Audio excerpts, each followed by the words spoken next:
So this is a big one. This is an individual. Congratulations, Kate Ledingham from Speechcare. Wow, sorry. Ironically, as a speech pathologist, I don't like speeches.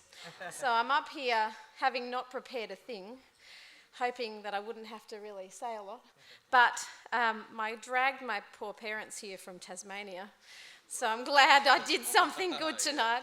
I wanted to thank everybody, obviously, tonight for all of this. I work in a really under-acknowledged industry of allied health.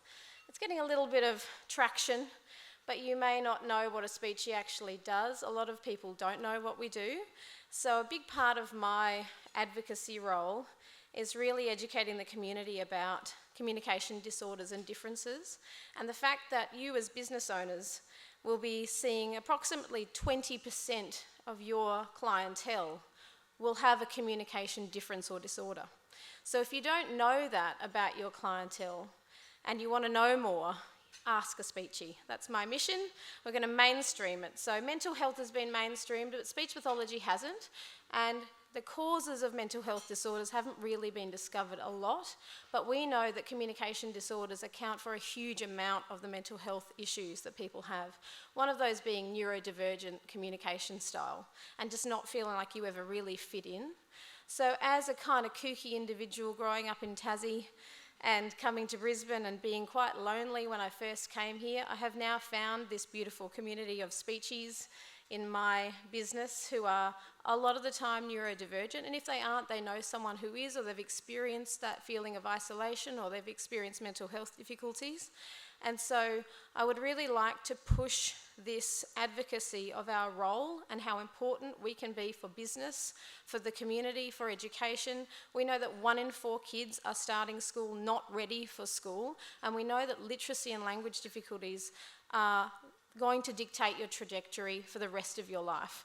So if we don't intervene early, we don't have the NDIS, like that beautiful lady who spoke with Freya before.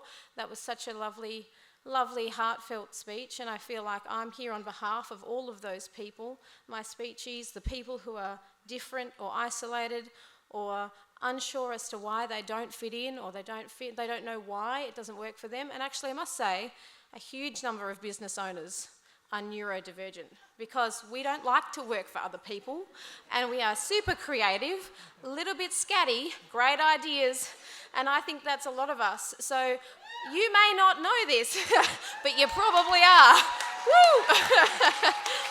So I would like to say thank you again to everybody.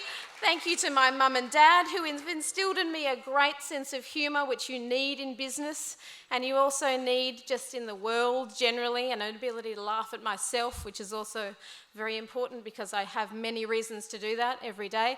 And also to my lovely family, without whom I couldn't manage this, my poor kids who get ignored while I'm on the emails and trying to work through my life, and my husband who's also running a business separately. So it's a huge undertaking. I know you guys understand that, but I really hope that you leave here tonight with that one message being, if you're worried about your kid or someone you know with a communication difference, a swallowing difficulty, a feeding issue, a difficulty fitting in, social emotional relationships, and or mental health, please ask a speechie. If you haven't figured out the language difficulty, that could make a difference. 70 to 80% of the kids in juvenile detention have a language and literacy disorder. It is real, and it's really important that we get in there early. So I know I'm waffling, but it's so important to me. Thank you so much. Please ask a speechie if you're not sure.